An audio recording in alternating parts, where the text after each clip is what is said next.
শহীদ মাসুম মিয়ার ফ্যামিলি মেম্বারদের দেখতে আসলাম, ওনার কবর জিয়ারত করলাম। তো আসলে বাংলাদেশে গত জুলাই আগস্টে যে গণ অভ্যুত্থানে যে যারা শহীদ হয়েছেন তাদের তাদের আসলে আত্মত্যাগের বিনিময়ে আসলে আমরা আজকে দায়িত্বে আছি। আমি আজকে আর কি গভর্নমেন্টের মিনিস্ট্রিয়াল রোলে আছি। আর বাংলাদেশ দ্বিতীয়বার মতো মুক্ত হয়েছে, স্বাধীন হয়েছে।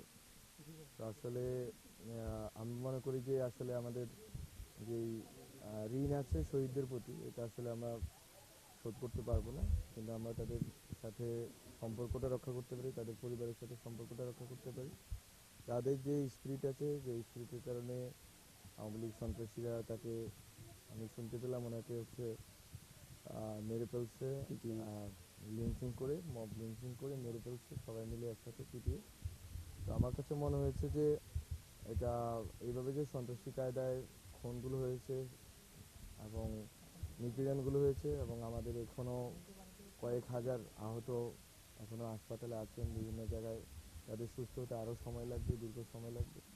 তো আসলে এই যে আত্মত্যাগটা, এই আত্মত্যাগটা আসলে বাংলাদেশের রাজনৈতিক যে ভবিষ্যৎ, এই ভবিষ্যৎ নির্মাণের ক্ষেত্রে আমাদেরকে মনে রাখা উচিত যে আত্মত্যাগটা ছিল মূলত বাংলাদেশে নতুন একটা রাজনৈতিক বন্দোবস্তের জন্য, যাতে এই নিপীড়ন, এই অত্যাচারগুলো না থাকে, এবং রাজনৈতিক যে সংস্কৃতি আছে সেই সংস্কৃতিতে যাতে এই মারপিট, সন্ত্রাস, চাঁদাবাজি এগুলো না থাকে। তো শহীদদের এবং আহতদের আত্মত্যাগের এই যে চেতনা আছে, যে স্পিরিট আছে, এটাকে যাতে বাংলাদেশের জনগণ ধারণ করে, বিশেষ করে রাজনৈতিক দল এবং দলের নেতৃবৃন্দ ধারণ করে, এটা আমরা আশা রাখি। এবং আমরা জানি এই যারা শহীদ হয়েছেন, আহত হয়েছেন, এখানে যারা অপরাধী আছে তাদের বিচার কার্য শেষ করে যেতে পারি। পুরোটা হয়তো শেষ করা সম্ভব না, বিচার কার্যের আমাদের যে আদালত প্রক্রিয়া, আদালতের যে বিচার প্রক্রিয়া আছে, যে বিচার প্রক্রিয়াটা অনেক দীর্ঘসূত্রিতার। তো আমরা চেষ্টা করব ট্রাইব্যুনাল এবং আরও বিভিন্ন মাধ্যমে যেখানে যেখানে মামলা হয়েছে আমরা চেষ্টা করব মামলাগুলোকে চালিয়ে যাওয়ার, এবং শহীদ পরিবারগুলো যাতে বিচার পায় এটা নিশ্চিত করার চেষ্টা করব। এবং শহীদদের আকাঙ্ক্ষার যে বাংলাদেশ, এটা নির্মাণের জন্য আমাদের বর্তমান অন্তর্বর্তীকালীন সরকার যে চেষ্টাগুলো চালিয়ে যাচ্ছে, আমরা মনে করি বাংলাদেশের জনগণ এটার সাথে আছে, এই স্পিরিটের সাথে আছে এবং আমাদের সাথে আছে। এবং রাজনৈতিক দলগুলো যদি সর্বোচ্চ সহযোগিতা করে এবং সদিচ্ছা প্রকাশ করে সবাই মিলে, তাহলে আমরা মনে করি যে আমরা একটা নতুন বাংলাদেশ গড়তে পারবো। অন্তত পুরোটো কাজ না হলেও আমরা অন্তত ভিত্তিপ্রস্তরটা স্থাপন করে যেতে পারবো। এবং শহীদদের আত্মত্যাগের বিনিময়ে যে নতুন বাংলাদেশের স্বপ্ন, তারাও হয়তো দেখেছেন, মৃত্যুর পূর্বে হয়তো ভেবেছেন যে বাংলাদেশে ওনাদের আত্মত্যাগের বিনিময়ে হাসিনার বিদায় হবে এবং নতুন বাংলাদেশ হোক। আমরা মনে করি সেই স্বপ্নটা বাস্তবায়ন করে যাওয়াটাই আমাদের একমাত্র লক্ষ্য হওয়া উচিত। তো আমি আজকে ওনার কবর জিয়ারত করলাম, এবং আমি আশা রাখি যে বাংলাদেশে যেখানে যেখানে শহীদ ফ্যামিলি আছে তারা সুরক্ষিত থাকবেন এবং তারা মানুষের সম্মান শ্রদ্ধার মধ্যে থাকবেন, এবং যারা আহতরা আছেন তারা দ্রুত সেরে উঠবেন এবং বাংলাদেশ বিনির্মাণের ক্ষেত্রে তারা তাদের বুদ্ধি, প্রজ্ঞা, শক্তি দিয়ে ভূমিকা রাখবেন। এবং আমরা বাংলাদেশের জনগণকে সাথে পাবো আমাদের যে যতটুকু সময় আমরা আছি। এতটুকুই বলার ছিল। আমাদের কাছে যেটা স্পষ্ট হচ্ছে যে বাংলাদেশে আসলে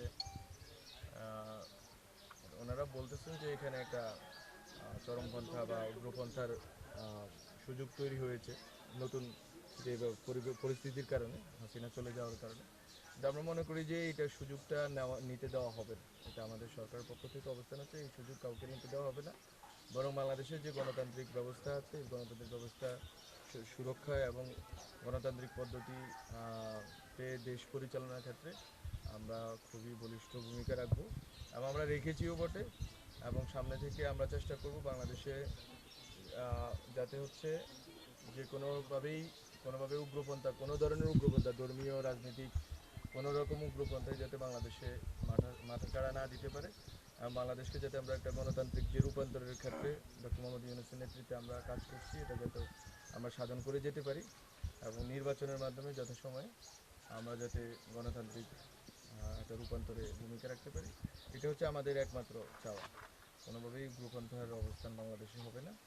আর এই ক্ষেত্রে সরকার আলোচনা করেছে, অনেক সময় সতর্কতা দিয়েছে, কিন্তু আমরা মনে করি যে আমরা যদি দেখি যে আসলে আলোচনা এবং সতর্কতার মাধ্যমে সমাধান হচ্ছে না, তাহলে আমরা হার্ডলাইনে যাব এবং সেটা খুব শীঘ্রই যাব যদি আমাদের সেই পরিস্থিতি আসে এবং আমাদের কথা যদি বিভিন্ন কমিউনিটি যদি না শুনে এবং আমাদের সাথে যে ডায়ালগের সম্পর্কটা যদি রক্ষা না করে।